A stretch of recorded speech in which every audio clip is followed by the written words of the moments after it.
So now, that's the other side of the bail bond business. We had to go and pick them up.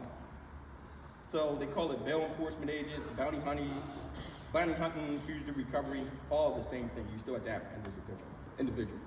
Okay, so with that being said, with some of the skills that, I use out there in the field that I learned from Professor Bam in terms of hand-to-hand street combat.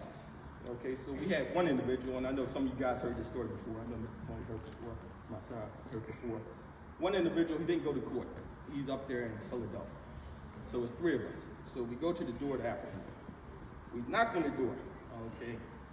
A guy comes to the door. We're not sure if it's him or not. He looked real familiar. He had a big weird thing, like a muscle thing going on. So I wasn't sure if it was him or his cousin. So my guy, he's the first one in. He knocks on the door, and he asked him, he opens the door, he said, is the owner here?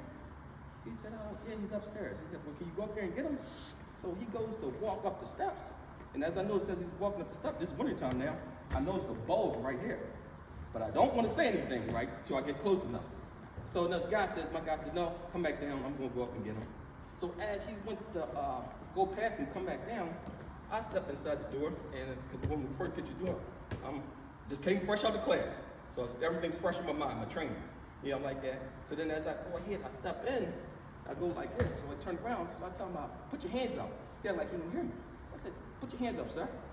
He still acted like he didn't hear me. So I reached over, and as my guy going past him, I opened up his jacket.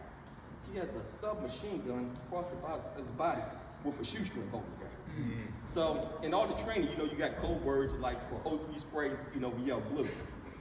Anytime a gun's involved, you don't want no twisting. You want to sell gun, so everybody knows it's a gun. So now the threat level has just increased. So once my guy grabs the gun, he hands it to me. I'm still like this, and I got him like this. A gun is here. So now at this point, if he tries to move, I can strike him or I can pull out my firearm. He went ahead and complied. We took him to the ground, and we was able to go ahead and get him handcuffed and notify the authorities. That's just one of the things that have occurred to me while I was out there on the street. Another thing, when it comes to dealing with this firearm, carrying this firearm is a huge responsibility, okay? Every time you just discharge a round up there, there's something attached on there called liability. So one situation, we were in Delaware. So we called over there and told this guy, turn yourself in, we'll come get you, and we'll bail you right back out. We just trying to get off the bond because if we don't get them in a lot amount of time, we have to pay the full face amount of the bond. Okay, he says, no, I'm not going to turn myself in. Is shoot.